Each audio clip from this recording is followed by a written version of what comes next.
My name is Thomas Andrew Sean O'Brien, adopted man. My parents, my mother passed over ownership to a man named Thomas Joseph and a woman named Irene Veronica, right? Because she had a lot of business to do all around the world. She was a geisha. Her name was Charlie Yvonne, right? She named me Zachary. But she passed me out to people that she knew for a long time to bring me up because he was a master sergeant and he would bring me up, into my military discipline and basically like that. I guess mainly the reason. I might have been. I don't know. I'm not sure. I've never joined the military. It could have been removed out of my memory. I could have wound up in a DMZ. I do know I got my ass busted, excuse me, for my language, my French, from a guy named Jesse who was a Green Beret Black Panther. That's like being in the military, get your butt kicked by a Green Beret, right? It was good ass kicking, must have been a captain. I grew up in Brooklyn, right? Greenpoint, Brooklyn. Sorry for my hand in front of my face. That's a bad mistake. It was a Polish neighborhood and a Hispanic neighborhood. A lot of churches, a lot of schools, and one big avenue, Manhattan Avenue, right? It was all the stores were on Manhattan Avenue, kind of like Binghamton, a small town inside of town, right? Inside of the property, the district. But my mother got pregnant. They asked me what I wanted to name her, right?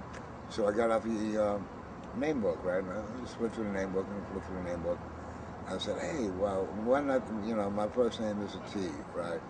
So why didn't I name her by the same letter T, so that way it'd be confusing, I was always a problem. Me, Joseph, Michael, actually there's another one, William, just recently, and Tara, Irene, and Teresa, right? Irene after my stepmother's name, right? Teresa after my aunt, and Tara the way I named her. I'm Roman Catholic, and I'm in the Science Club, right? I don't believe that they really crucified the Jesus of Bethlehem. I believe that Pontius Pilate gave him asylum. There was no way that a governor, when deciding that a man was innocent, that he would throw him to the wolves. He always thinks about it. To the point of dying or forgetting, was he sacrificed good enough, by the Son of God, and man and God. Go on. Yeah, I believe he was the Son of God. I believe he sat to the right side of God the Father. I don't believe he was sinless. I don't believe he was sinless. I believe if he saw somebody stealing money in the church, he'd get very upset, right, in his synagogue. I believe he did not steal. That I do believe. I don't believe the story about he was stealing loaves of bread, which is why he was crucified. I don't believe that. I don't believe that of him, the individual. He had children. They believe him and Mary Magdalene had an offspring.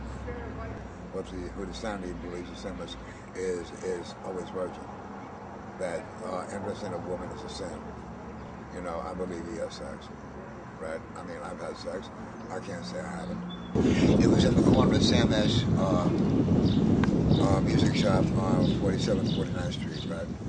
And it looked like it was lonely, right?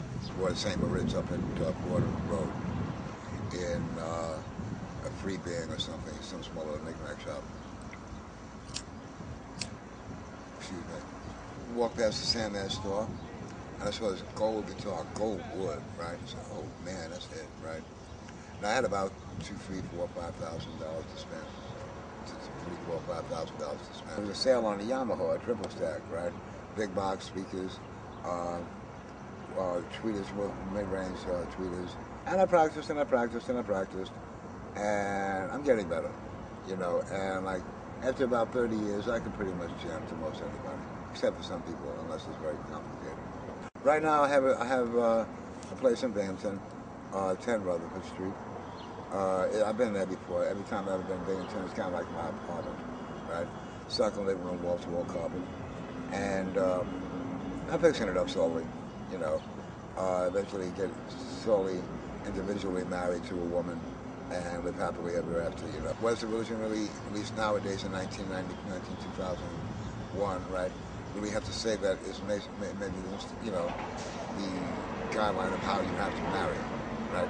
If you want to propagate the faith, right, then it's necessary. Just like propagating the genes. In other words, if you want to complete your name down the line, or you want to complete your hair color down the line, or you want to complete your Roman Catholicism down the line, then it's necessary. But if you love a woman, you marry a woman who more than woman is, or a man what a man is. Not what they can offer you, not what they can do for you, not what they did for you. You know, it's just what they're like. I believe it's necessary, and I also believe it's not necessary. I got my cigarettes for today, go home with a beer, man, sit around listening to the same old music, kind of figure out what to do with my money on the 6th. I was thinking of buying a guitar again, right, over a music world, right. I have to get cigarettes, and instead of, like last month I didn't get my monies, you know, so like I was short this month for cigarettes. But this month I'll have my cigarettes. Cigarettes, maybe a couple of nickel bags, 6-pack of beer, a case of beer, and send out my mail. I will always designate anything and everything that you can buy in the world, everything from Victoria Principal all the way to Heartland and electronics. And that's kind of like my hobby. That's always been my hobby. Only the best in the world is what Secret Service can. By the way, this is good. Bolthouse Farms. I tried doing my best so far, man, to keep me on New York City and Binghamton clean of drugs, man, because I don't believe kids should be on them. Like, there's only one place you can buy drugs in Binghamton, and that's somebody who maybe we haven't found out yet, you know, is pot. There's no coke, there's no pills, there's no heroin, you know, there's no hallucinogenics, there's no nothing. It's a good town, man. Oh, man, LSD, heroin, cocaine, you know, the root. As you saw on VH1, you know, he's going to jail again, you know, drug possession. You know, I mean, what the heck.